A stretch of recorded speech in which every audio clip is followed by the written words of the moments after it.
कल लेक्चर का इख्तिताम हमने कंटेंट पे किया था, जिसमें दो अहम कंटेंट, बहुत ही ज्यादा अहमियत के कंटेंट एग्जाम पॉइंट से चैप्टर नंबर 6 से बिलोंग करते हैं। उसमें एक था ईटीएल, जो कि बहुत ज्यादा एग्जाम में आने का चांस होता है, डाटा वेयर हाउस को उसके बगैर पढ़ा जा सकता ही नहीं है। और आज जो हमने आखिरी कंटेंट पढ़ना था, वो डाटा वेयर हाउस का आर्किटेक्चर पढ़ना था। ये बिल्कुल सेम वैसे ही काम कर रहा है जैसे कि आपने डेटाबेस मैनेजमेंट सिस्टम का आर्किटेक्चर पढ़ा था। तो आज इंशाल्लाह अल्लाह के हुक्म से चैप्टर नंबर 6 खत्म हो जाएगा। तो चैप्टर नंबर 6 खत्म होने के बाद अब हमारे पास रह गया है चैप्टर नंबर 2, क्योंकि हमारा जो डाटा का एरिया है वो हमारा बिलोंग करता है इन 6 चैप्टरों से। तो इस 6 चैप्टर के पढ़ने के बाद 35% से 45% का एग्जाम हमारा कंप्लीट हो जाएगा इंशाल्लाह। मैं नहीं कह रहा आई कैप के जो ग्रिड हाउस के बता रहा हूं। डाटा का जो हमारा पार्ट था उसमें आई कैप में हमें chapter number 1, chapter 2, chapter 3, chapter 4, chapter 5 और चैप्टर 6 के बारे में बताया हुआ है। और इसकी परसेंटेज भी उसी ने बताई हुई है, हमने डिसाइड नहीं की हुई 35% से 45%। तो जिस तरह की मालूमात हमारे पास है उसके मुताबिक हम अपनी सोच के मुताबिक हम ये नहीं कहते कि हमारा एरिया 45 का हो जाएगा, हम ये नहीं कहते कि हमारा एरिया 35 का होगा। हम अपने टॉपिक पर सेकंड कर लेंगे तो आपको लगा सकते हैं 40% में मास वाइज दो टॉपिक के अलावा कोई मुश्किल नहीं है। ये बात मैंने लेक्चर के आगाज में रखा थी, आसान टॉपिक है, पढ़ने में आसान है, याद करने में मुश्किल है क्योंकि लेंथ है, ज्यादा कंटेंट है, बार-बार कंटेंट आ रहे हैं। और मजे की बात है कि जो सबसे मुश्किल चैप्टर थे उनमें एक ही कंटेंट बार-बार रिपीट हुआ है। डेटाबेस मैनेजमेंट सिस्टम में डेटाबेस मैनेजमेंट कंटेंट बार-बार लॉजिकल व्यू और यहाँ भी वही कंटेंट बार-बार, कभी डाटा जो है बेसिकली जो है स्टेजिंग के नाम से आ रहा है, तो कभी क्लीनिंग के नाम से आ रहा है और कभी जो है वो आपके ट्रांसफॉर्म के नाम से आ रहा है। ट्रांसफॉर्म कभी ट्रांसफॉर्म के नाम से आ रहा है। तो कितनी आसानी है याद रखा जाए। तो अब ये आपकी जिम्मेदारी में शामिल होगा और फैसला आप करके बता दें कि आपने 3 चैप्टर का टेस्ट लेना है, 6 का लेना है। ठीक है, 3 का टेस्ट जो है अगली दोनों मरतबा कोशिश करके, यानी आज के वीक का टेस्ट है जो अगले वीक को टेस्ट होगा वो चैप्टर नंबर 6 होगा। लेकिन उसके बाद फिर हम कोशिश करेंगे कि अगले 2 टेस्ट, एक पहले 3 चैप्टर का हो जाए और एक टेस्ट जो है वो और तीनों चैप्टर में से एक सवाल होगा। ऐसा नहीं होगा इसमें दोनों सवाल होगा, 3 में से नहीं होगा, तीनों चैप्टर में से सवाल मौजूद होंगे। चैप्टर नंबर 1, 2, 3 में से 1 होगा और लेकिन 2 पढ़ेंगे कैसे होगा।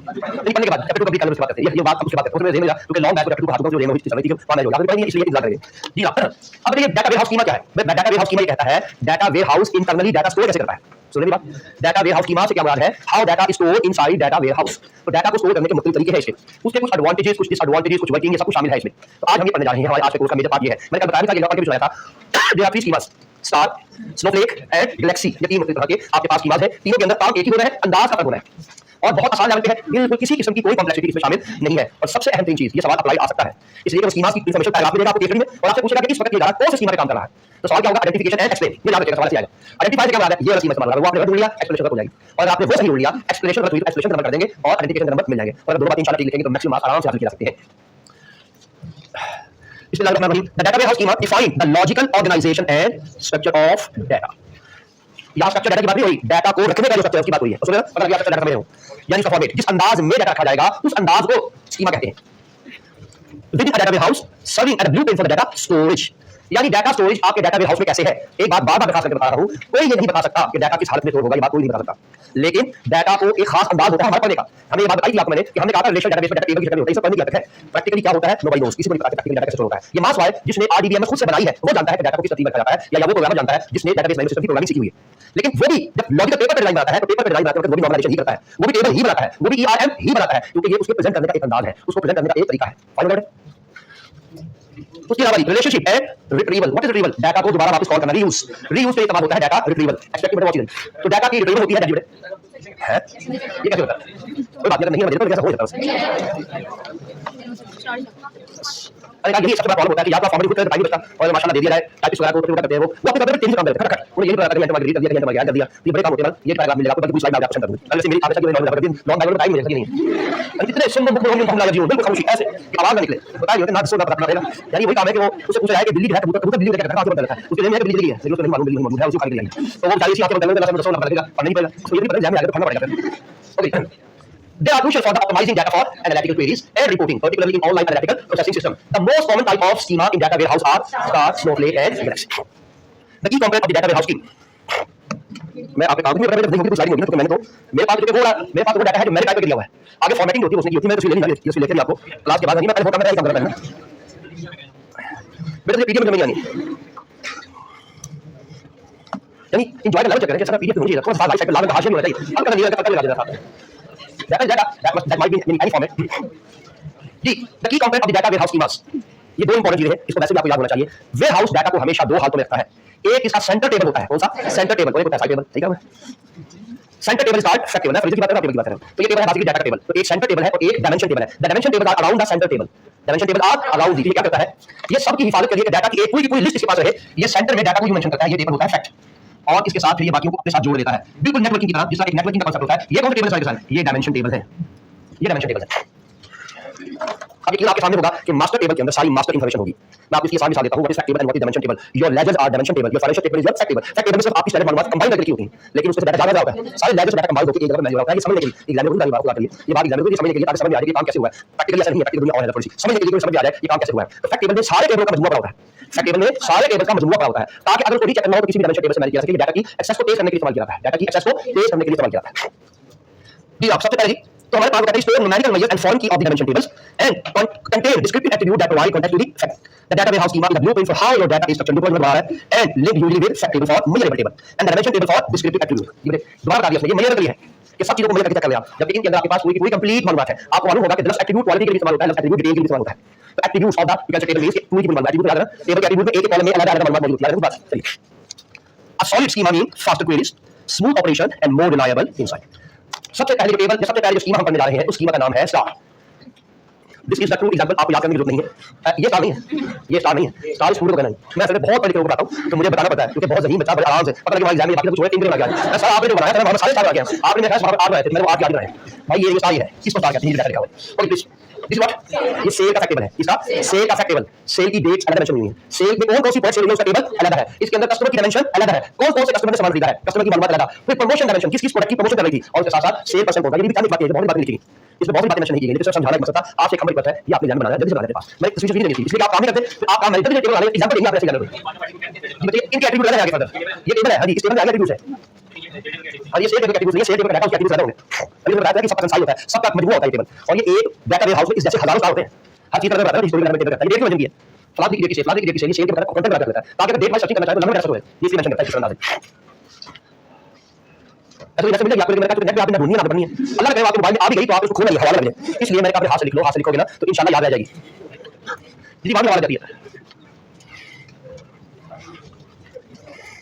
क्योंकि जितना आप किताब दोबारा ओपन करेंगे पढ़ने के लिए, सामने आएगा तो याद आ जाएगा, वरना किताब आपके ऊपर करनी है पढ़ने के लिए। आपने कहा हाथ में तस्वीर करवाई तो थी, पता नहीं चल रही है, एक तस्वीर मैंने भेजी तो थी, क्योंकि वो भेजी तस्वीर है मेरी ग्रुप में चली जानी है, डाउनलोड करने की जरूरत नहीं करनी, और उसके बाद वो जब ऊपर जानी है तो वाले के बाद हो जाती है, तो वो बिल्कुल आउट ऑफ सीन हो जाती है, और फिर एक वक्त आउट ऑफ माइंड भी हो जाती है। इसलिए मैंने कोशिश की है कि मैं आपसे ये काम आपके हाथ से करवा लूं। आशु चलो बढ़िया, नहीं मैं तस्वीर फिर भेजूंगा, मैं तस्वीर फिर भी भेजूंगा आपको, लेकिन जहमत करवाने का मदद, लेकिन मुझे पता है कि बहुत जरूरी है। आपके पढ़ने का तजुर्बा जो है वो चंद सालों का है, मेरा पढ़ाने का तजुर्बा से बहुत ज्यादा है, इसलिए मुझे पता है कि क्या चीज आपके फायदे में है, क्या चीज आपके फायदे में नहीं है, इसलिए ये आपके हाथ से, आपके हाथ शरीफ से ये मैंने जहमत शरीफ करवा दी है।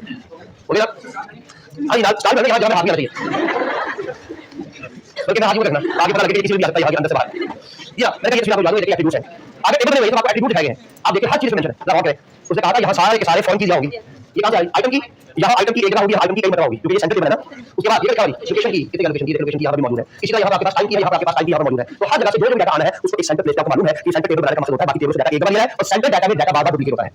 सर्चिंग करने वाला हमेशा यहाँ शेयर करता है, और जब कहता है ज्वाइन कर लो इस टेबल को तो वहां से जो डाटा उठाओगे टेबल में डाल डालेगा तो डाटा सर्चिंग की हो जाती है। तो इस तरह से इस तरह के टेबल बनाने का मतलब मैं इंशाल्लाह कुछ देना आपको पिक्चर साइज करूंगा ताकि आपके पास डाटा में मौजूद हो, लेकिन ये आप लिखेंगे बहुत देर लगेगी, टाइम मेरे पास नहीं है, लेकिन वो एग्जांपल काफी एग्जांपल को एग्जांपल नहीं देनी, एग्जांपल ने इतनी देर नहीं मानी आपसे, ये सिर्फ एक आपको दिखाने का तरीका है ताकि कोई इंडिकेटिव रहे, कोई मालूमात आपके जहन में रहे कि कैसे काम करता है, कैसे वर्क होता है, लेकिन फिर भी ये जहन में बात करके लॉजिकल है, फिजिकली कैसे होता है किसी को नहीं पता। आइए इसकी तफसील पढ़ लेते हैं। The star schema, a central fact table contain quantitative measures, sale amounts, quantity sold, and foreign key linking to multiple dimension table. Dimension table hold descriptive attributes, product name, customer detail, and date information. Characteristics. Sorry, आपके पास नहीं कैसे होता है? ये समझ आ रहा है? मैं भी बात करूँ और ये समझ आ रहा है? अच्छा, highly normalized सबसे अहम point. ये क्या है? क्योंकि अगला स्कीमा आप पढ़ेंगे वो normalized नहीं होगा। सुनिए बात, जब मैं क्या पढ़ ले, जब मैं कह रही कि आपको साइड में जी मैं बताइए आप बात करना चाहते हैं जी। हाईली नॉर्मलाइज्ड आपके पास है ये highly normalised leading to fewer join, इसमें फ्यूअर जॉइन होंगे और एंड फास्ट क्वेरी, इसमें क्वेरी बहुत फास्ट होगी, और उसके साथ-साथ data redundancy in high compare to normalised schema. तो इसके अंदर जो है बेसिकली आपके पास data redundancy is compare to normalised schema में डाटा रिडंडेंसी ज्यादा होगी। वजह क्या है? नॉर्मलाइजेशन में पता क्यों की जाती है नॉर्मलाइजेशन, डाटा डुप्लीकेशन कम से कम हो, इसमें डाटा डुप्लीकेशन थोड़ी ज्यादा होगी as compare to normalised schema से ज्यादा। Use case ideal for simple data models and situation where fast query performance is, इसके साथ ऊपर लिख ले सबसे ज्यादा फास्ट क्वेरी परफॉर्मेंस किसी की होती है, इससे ज्यादा तेज किसी की क्वेरी की प्रोसेसिंग स्पीड फास्ट वजह, इसलिए कि इसमें डायमेंशन टेबल जो है वो बहुत ज्यादा क्लोजली लिंक होती है मेन टेबल के साथ, डाटा को सर्च करने में बहुत आसानी आती है जी। एक पॉइंट फास्ट क्वेरी की प्रोसेसिंग का है और एक पॉइंट है डीनॉर्मलाइजेशन का, इसमें डीनॉर्मलाइजेशन होती है, दो ही पॉइंट होता है जनरल से। स्टार स्कीमा डीनॉर्मलाइज होता है, स्टार स्कीमा में प्रोसेसिंग क्वेरी की प्रोसेसिंग फास्ट होती है क्योंकि डाटा को जल्दी से एक्सेस कर लिया जाता है। प्रॉब्लम क्या होगी आपके ख्याल में? डुप्लीकेशन ऑफ डाटा बार-बार होगा, डुप्लीकेशन ऑफ डाटा बार-बार होगा, बस ये प्रॉब्लम है आएगी आपको स्कीमा के अंदर। यूज केस ये तो पढ़नी है, ideal for simple data model and situation में fast relationship one to many relationship between table, यानी many to many relationship exist नहीं करता, और ये बेसिकली इस्तेमाल किया जाता है वन टू मैनी। प्लीज बाय मेहरबानी इसको उठा के पीछे लिंक नहीं करना, आपके काबू में नहीं आएगा, हालांकि इसका लिंक पीछे मौजूद है, ये हालांकि डाटा मॉडल के डाटा से डाटा पिक कर रहा है। चलो बात स्टार स्कीमा के advantage and disadvantages, easy to understand and implement, query performance is very high, वजह ज्वाइन कम से कम है, इनमें ज्वाइन करके दो टेबल को आपस में मिलाकर डाटा पिक करना दो टेबल्स को डाटा मिलाकर आपस में पिक करना। तो इस वजह से इस कंटेंट के अंदर हमारे पास जो क्वेरीज है वो आपके पास वो फास्ट है इस वजह से। Best for simple reporting and dashboarding. ये बेसिकली इसके साथ जो सॉफ्टवेयर इस्तेमाल होता है डाटा वेयरहाउस में डाटा पड़ा हुआ है, अब वहां से डाटा पिक करना है तो कौन सा इस्तेमाल करना है? पावर बीआई, टैबलो और क्लिक। मैं कभी बताता हूं ये सॉफ्टवेयर जो है आपके नॉर्मल रूटीन के अंदर आपके इमीडिएट डाटा एनालिसिस के लिए इस्तेमाल होते हैं। तो widely support bye BI tools, जिसमें पावर बीआई है, टैबलो है, क्लिक व्यू है, इवन दो आप यहां पर एक्सेल का भी ले देंगे नहीं होगा। लेकिन चैट जीपीटी समथिंग डिफरेंट, वो आर्टिफिशियल इंटेलिजेंस सॉफ्टवेयर, वो एक और चीज, वो एक और कंटेंट है। ये चैट जीपीटी का कंटेंट नहीं, और नॉर्मल सॉफ्टवेयर है जी। डाटा पिक करेंगे अपनी मर्जी से, उसी जल्दी यूटिलाइज करेंगे, डाटा को स्मॉल एरिया में पिक करते हैं, बड़े एरिया में पिक नहीं करते। मैंने जैसे कहा कि डाटा वेयर हाउस में स्टार नंबर कई स्टार पड़े होंगे, यानी एक शेयर का स्टार था, इसी तरह एक आपके पास कोई और आपकी कंपनी का कोई और स्टार, इस तरह की चीज पड़ी है, क्योंकि डाटा वेयर हाउस डाटा को एक जगह रखता तो है, लेकिन डाटा की सेपरेशन करता है, तो डाटा की सेपरेशन की वजह से there are number of stars are there जो डाटा को मेंटेन करते हैं। Disadvantages: dimension table become large due to what? Denormalisation. Data redundancy increase storage requirement. क्या ख्याल है? जितना डाटा डुप्लीकेट बार-बार होगा उतना तो आपकी एलोकेट करेगा और जितनी जगह एलोकेट होगी स्टोरेज कैपेसिटी बढ़ जाएगी। अगर 2 लाख रिकॉर्ड्स है, 2 लाख रिकॉर्ड 20% रिकॉर्ड डुप्लीकेट है, तो आप सोचिए उतनी जगह की इंक्रीज कर जाएगी। अगर मेगाबाइट में, टेराबाइट में, गीगाबाइट में। Updating dimension value may cause inconsistency. क्या कहते हैं? बार-बार डाटा मुख्तलिफ जगह पर मुख्तलिफ हो सकता है।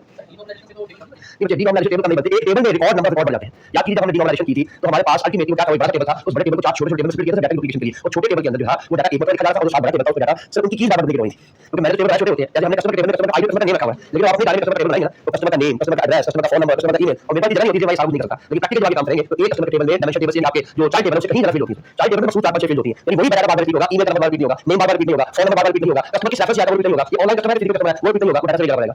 आपने जब भी डुप्लीकेट डाटा में करना होगा कस्टमर आईडी, जैसे ही कस्टमर आईडी के आगे लिखेंगे सेलेक्ट नेम डाटा भाग जाएगा। इस तरह के डाटा की रिपीट करता है। Not suitable for high complex business model। जिस ऑर्गेनाइजेशन में वाइड एरिया डाटा स्टोर होता है वहां स्टार टेबल इस्तेमाल जब 30 बाय 12 खास रहा हूं, इसके एडवांटेज ड्रॉइंग बता देना है, क्योंकि इन्हीं की बुनियाद पे आप सेग्रीगेशन कर सकते हैं। या एनालिसिस सवाल से बुलाते हैं मुझे बड़े पॉइंट पर लिखे हुए हैं, एक कॉम्प्लेक्स नहीं है। तो दूसरा क्या है, बहुत फास्ट प्रोसेसिंग इस्तेमाल हो रहा है, और दूसरा सबसे इंपॉर्टेंट पॉइंट याद रखना है डीनॉर्मलाइज। ये इस तरह के पॉइंट बहुत वाज़ेह होंगे आपके क्वेश्चन के अंदर। इंशाल्लाह अल्लाह चाहे तो आज आपको शाम को मिलेंगे चैप्टर को तैयार प्रोसेस लिहाज से भाई स्टडी करना है, कंप्लीट हो जाए तो आपको वाइस आपको मैं उसके नॉर्मलाइजेशन में सवाल दिलवा दिए। ये सवाल आसान है, इसमें नॉर्मलाइजेशन के इसका लगा रहा था आज शाम तक इंशाल्लाह चैप्टर आपको मिल जाएगा। जो ऑनलाइन स्टूडेंट है इंशाल्लाह उनको ऑनलाइन पे प्रेजेंट सेंड कर दूंगा और उनको अपलोड हो जाएगा इंशाल्लाह। सही बेटे सही जी। Not suitable for high complex ऐसा बिजनेस जिसमें डाटा बहुत ज्यादा होता है। राइस की बात करें, राइस में बहुत ज्यादा नहीं है, राइस की कॉम्प्लेक्सिटी बहुत हाई है। स्टॉक मार्केट में हर कंपनी के शेयर और कंपनी के शेयर की प्राइस अप एंड डाउन उसका डायमेंशन एनालिसिस वहां स्टार्स की इस्तेमाल नहीं होगा। तो जिस इदारे में स्टेट डाटा है, थोड़ा डाटा है, वो स्टार्स की इस्तेमाल कर सकता है, डाटा हाउस अगर जरूरत है तो। लेकिन जिस इदारे के अंदर आप कहेंगे राइस स्टार की क्या जरूरत है, लेकिन राइस आई क्या इस तरह की जरूरत है, इसलिए बहुत जनरल इंफॉर्मेशन है। कौन सा स्टूडेंट कितने रजिस्टर एक साल का डाटा मोस्टली एक साल की इंफॉर्मेशन मैनेज करनी होती है, लेकिन किस साल में कौन सा स्टूडेंट था इसलिए आपको पूरी हिस्टोरिकल मुझे चाहिए। तो आई के आपके पास मेरा ख्याल है जब से आई का बना है तब से लेके अब तक हर कस्टमर की इंफॉर्मेशन को पढ़नी थी स्टूडेंट की। हो सकता है कोई स्टूडेंट हो सकता है कि 1999 में टारगेट बना था और आज उसने पाकिस्तान से बाहर जाना है, तो वेरिफिकेशन की चीज बताइए या फिर नंबर है कि डाटा नहीं होगा करेंगे आप कौन कौन पेपर पढ़ लिया था, कितने नंबर पास हुआ था, सारी मालूमात आपके पास होना जरूरी है। तो इस वजह से वो उसको उनके पास भी एक डाटा हाउस की जरूरत होगी, लेकिन इस तरह डाटा हाउस भी होता है। लेकिन अगर उनको बैंक होता है, बैंक पाकिस्तान का बैंक होता है, कोई आपके पास है बैंक होता है, तो वही काम करते हैं, डाटा बहुत कॉम्प्लेक्स होता है, उनके पास बहुत होती है, काम हो रहा है, कस्टमर बोल रहा है। तो ऐसी सिचुएशन के अंदर जिसको भी very difficult organisation use this वो इसे अलग अलग मॉडल इस्तेमाल करते हैं। याद रखिए और पता नहीं। Now the second one is dimension the dimension. ये देखिए ना, मैंने आप जवाब में यहां से लेकर सारी साइडें, यहां से लेकर एंकर की सारी साइडें मैं आपको उनके हुक्म के मुताबिक पीडीएफ बना के दिलवा दूंगा। सही है बोलने की क्या कर रहा हूं? अच्छा छोटे छोटे 2 टॉपिक बना सब पूरे 2 टॉपिक बना रहे हैं आपको।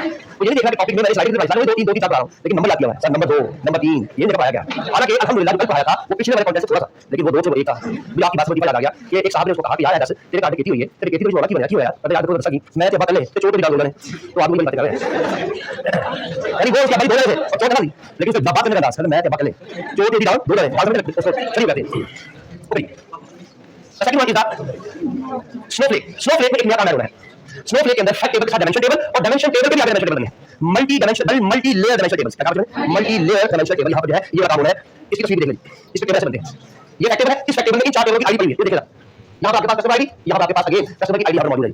यहां पर क्या है तो ये देखा एफके फॉर की और मैं बता दूं पाकिस्तान की यहां पर ये पीके फॉर प्राइमरी की, ये फॉर की है, ये कौन टेबल है सो ये देखो आईडी क्या तो आईडी फॉर की, यहां तो आईडी प्राइमरी की। ये आपके पास प्रोडक्ट का टेबल प्रोडक्ट आईडी, यहां पर प्रोडक्ट आईडी फॉर की, यहां टेबल डाटा एक होगा, यहां टेबल डाटा मल्टीपल टाइम होगा, लेकिन आगे की टेबल से आगे फर्दर 2 सी कैटेगरी बनेंगी। तो यहां भी आप वहां से देखिएगा कि यहां पर कैटेगरी आईडी है ये, और इस आईडी को यहां पर मेंशन कर देगा, ये आगे टेबल एक और अंदाज करता है। ये देखिए यहां पर कैटेगरी आईडी क्या है, अब ये पेरेंट टेबल, ये चाइल्ड टेबल, अब ये पेरेंट टेबल, ये child table, sun father and grandfather, ये सन फादर है, तो ये ग्रैंडफादर है, सबसे बड़े ग्रैंडफादर है। एग्जाम्पल में वहां भी बड़े ग्रैंडफादर थे और वाले फादर थे और नीले वाले सन थे, और वहां से देखिएगा कि मैं भी नंबर नीले देखो, यहां से देखो क्या लिखा हुआ है, मतलब यहां से ऐसे लिखा है, मैं यहां भी छठी क्लास तक लिखा जा रहा है। जी मैं बड़े साथ करता हूं, मैं छठी क्लास की बात लिखी है, बातें आपने कई बार सुनी होंगी, मैंने भी छठी क्लास में सुना था कि माशरती उलूम के पेपर में उस्ताद साहब ने बच्चे से कहा साबित करें कि जमीन गोल है। बच्चा कहा आप की तरह माशाल्लाह, उसने कहा उस्ताद साहब एंड लगा कर देखिए जमीन गोल है, उस्ताद साहब मेरे से एंड लगा के देखो नंबर भी गोल है। नहीं आप बताते हैं स्नोफ्लेक स्कीमास। तो स्नोफ्लेक स्कीमा स्टार स्कीमा से थोड़ा आप देखिए बच्चे ये कॉम्प्लेक्स लेवल पे आएगा थोड़ा सा, यानी थोड़ा सा बड़े पैमाने पर तरतीब उल्टा रही है, तरतीब और निजाम भी चल रहा है। गौर से चैप्टर पाए थे स्टार स्कीमा एक बड़े दायरे में, लेकिन जहां डाटा की कॉम्प्लेक्सिटी ज्यादा, अगर बड़ा दायरा ना हो तो डाटा में हाउस की नहीं आनी, छोटे दायरे में छोटा दायरा उसमें डाटा में नहीं है। इसलिए हमने आई क्या मिसाल आई बड़ा दायरा है, लेकिन उसके डाटा की कॉम्प्लेक्सिटी का अंदाज बिल्कुल मुख्तलिफ है, क्योंकि वहां पर एक पावर सिंपल डाटा है, लेकिन एक बड़ा दायरा बैंक की मिसाल नहीं है, वो शायद इससे बड़े लेवल पे काम करेगा और उससे बड़े लेवल पे जरूरत है। और मैं फेसबुक की तरफ चलाऊंगा तो बिग डाटा की जरूरत है, उसके लिए हम इस्तेमाल करेंगे गैलेक्सी। फाइन बात करते हैं structure. It is a similar to a star schema, but dimension table are normalized into multiple related table. पहला फर्क, आसान सी बात है, एक अच्छा स्टूडेंट इमीडिएटली टेबल बना दिया भाई, टेबल आपके पास मौजूद है, मैं टेबल में स्टार स्कीमा और आपके पास सब स्कीमा का आपस में मुकाबला एक इसलिए रखा हुआ है, आगे एनालिसिस का सवाल सॉल्व करने में बच्चों को बिल्कुल तंगी ना हो। तो पॉइंट्स आपको याद रहेंगे तो बड़ी आसानी एक करके देखेगा, टेबल में क्या चीज मेंशन की गई है, उसी के मुताबिक आराम से सवाल सॉल्व कर लेगा। पहला पॉइंट है कि फॉर एग्जांपल आपको वहां से दे सकते हैं, टेबल मेंशन कर दिया, product dimension might be broken into many product category at supply table. Statistics more normalised than star schema, reducing data redundancy and improving data. But यकीनन जैसे जैसे नॉर्मलाइजेशन बढ़ती जाएगी, अगर मैं अब यहां आपसे बात पूछूं, मैं आपको बता रहा हूं डेटाबेस की तरफ, यहां की बात नहीं कर रहा, ये बताइए नॉर्मलाइजेशन से एक चीज बढ़ती है और एक चीज कम हो जाती है। नॉर्मलाइजेशन करने से डाटा की रिडंडेंसी कम हो जाती है, क्या चीज बढ़ जाती है? ठीक है, बढ़ जाती होगी। सबसे बड़ी चीज है कॉम्प्लेक्सिटी, जितना जितना टेबल नॉर्मलाइज होते जाएंगे उतना उतना कॉम्प्लेक्सिटी की बात नोट डाउन कीजिएगा, ऐसी बात एग्जाम में आराम से मल्टीपल क्वेश्चन पूछ लेता है। नॉर्मलाइजेशन में जितनी जितनी रिडंडेंसी कम होती है, जितनी ज्यादा रिडंडेंसी कम होगी, कॉम्प्लेक्सिटी उतनी बढ़ेगी, क्योंकि जितनी मर्तबा आप उसको नॉर्मलाइज करेंगे उतनी मर्तबा कॉम्प्लेक्सिटी बढ़ेगी। और एक टेबल का फर्स्ट नॉर्मल फॉर्म, आपने फर्स्ट नॉर्मल फॉर्म लाइक किया, टेबल पूरा बन गया, मजीद उस पे अप्लाई करने की जरूरत नहीं है, मजीद कॉम्प्लेक्सिटी बढ़ेगी ना, लेकिन आपने मजीद उसको नॉर्मलाइज करना है तो मजीद कॉम्प्लेक्सिटी बढ़ेगी। तो ये बात दोनों का आपस में गहरा ताल्लुक है, जिसका इकोनॉमिक्स की आप चीज पढ़ते आए हैं। इकोनॉमिक्स की आखिरी 4-5 चैप्टर में आपने कंसेप्ट पढ़ा होगा कि डिमांड जितनी बढ़ती है प्राइस उतनी बढ़ती है, लेकिन सप्लाई उतनी कम होती है। तो याद रखिए डिमांड और प्राइस का ताल्लुक पैरेलल है, जबकि डिमांड और प्राइस का ताल्लुक इनवर्स है। डिमांड बढ़ती है सप्लाई कम होती है, डिमांड कम होती है सप्लाई बढ़ जाती है, जबकि डिमांड बढ़ती है प्राइस बढ़ती है, डिमांड कम होती है प्राइस कम होती है। क्योंकि मालूम है कि वहां पर जो फैक्टर जिस पर लोगों की डिपेंडेंसी होती है वो फैक्टर होता है डिमांड। तो डिमांड होता है इंडिपेंडेंट, डिमांड क्या होता है? Independent. Price and supply is dependent होती है, डिपेंडेंट होते हैं किस पर? डिमांड पर, क्योंकि सारी तब्दीली उससे आती है। लेकिन ये बात मैं माइक्रो की कर रहा हूं, मैक्रो की कर रहा हूं, क्योंकि माइक्रो में डिपेंडेंट वेरिएबल प्राइस होती है, उसमें डिपेंडेंट वेरिएबल प्राइस होती है। इसी वजह से वहां बताया जाता है कि प्राइस बढ़ती है सप्लाई बढ़ जाती है। अब आप नॉर्मल देखेगा कौन सा जी जी नॉर्मलाइजेशन जितनी ज्यादा होगी बढ़ती नहीं, नॉर्मलाइजेशन जितनी ज्यादा करेंगे आप उतना रिडंडेंसी कम से कम होगी, लेकिन कॉम्प्लेक्सिटी बढ़ती जाएगी। काफी कॉम्प्लेक्सिटी है, नॉर्मलाइजेशन करना मुश्किल है ना, आप किसी और डायमेंशन देख रहे हैं, नॉर्मलाइजेशन करना मुश्किल है। मैंने पहले क्लास में कभी लंबी वीडियो दी थी कि चीज को उसके डायमेंशन से करना पड़ता है, उसकी डायमेंशन याद रहेगी तो आप चीज को आसानी से काबू कर सकते हैं, वरना अगर आप अपने अंदाज से सीखने की कोशिश करेंगे तो हर मतलब नया मतलब निकल सकता है। ये क्या करता है? Require more join for queries. अब बताइए इसको अगर मैं स्टार स्कीमा से कंपेयर करूं तो मोर जॉइन की वजह से कॉम्प्लेक्सिटी बढ़ेगी ना होगी? बढ़ जाएगी। वहां क्वेरी की कॉम्प्लेक्सिटी कम थी, क्वेरी फास्ट थी, या क्वेरी स्लो हो जाएगी। जितने जॉइन ज्यादा होंगे उतना क्वेरी कॉम्प्लेक्सिटी होती जाएगी और उतना स्पीड स्लो होती जाएगी। समझ बात?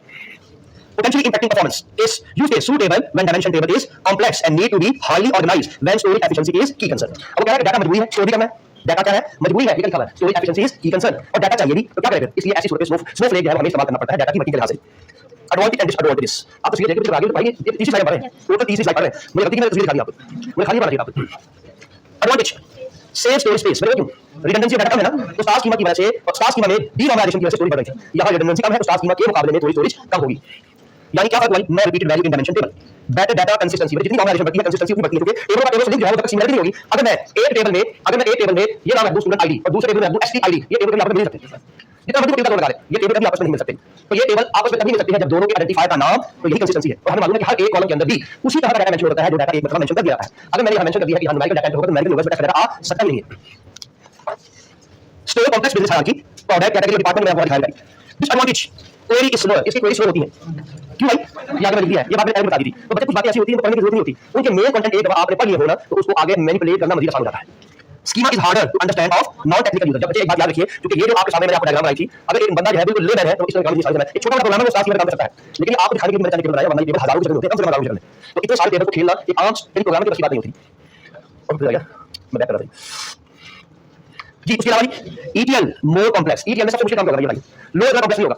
एक्सट्रैक्ट एंड ट्रांसफॉर्म होगा, एक्सट्रैक्ट है मल्टीपल डाटा है, क्योंकि कॉम्प्लेक्सिटी है ना, और कई जगहों पे डाटा आ रहा है तो कई जगहों के साथ आपके दिमाग में कुछ नहीं आना चाहिए कि कई कैटेगरी का डाटा होगा, कई वैरायटी का डाटा होगा, और उसके साथ साथ उसी डाटा को क्या करना मुश्किल होगा? ट्रांसफॉर्म करना आसान नहीं होगा, क्योंकि डाटा जितना ह्यूज होता जाएगा। तो एग्जाम का सवाल, which of the technology can be used to clean data automatically for exam जी? Which technology? मैं टेक्नोलॉजी पूछ रहा हूं, which technology is used to clean data automatically? Artificial intelligence. Artificial intelligence software काम बड़ी बात है, मैं आपको टेक्नोलॉजी का नाम एक 25 आपको दिखाई थी मैंने, तुम्हें याद हो कि मैं याद हो जी। मैं दोबारा देख रहा हूं बस, यहां हर बंदा ग्रुप में लेकर आया है, यानी लेकर आया है, कोई भी बंदा इनकी मदद कर दे, जिसने ग्रुप पे खुदा खास को देख लिया है उन्होंने भेजा था, वो इनको भी भेज दे, क्योंकि किसी के पास नहीं है, ये मुझे पता है। बिजनेस इंटेलिजेंस टूल में take longer to process queries, क्योंकि मैंने आपको चैप्टर नंबर 4 में कहा था कि मैं पढ़ा नहीं रहा, लेकिन मैं एडवांस टेक्नोलॉजी का नाम आपको भेजा, ताकि थोड़ा सा आप चीजों को लिंक करते हैं, तो इंशाल्लाह बाकी का पढ़ेंगे, कल ही पढ़ेंगे, कल फैक्टर बढ़ेंगे, एक से ज्यादा फैक्टर बढ़ेंगे।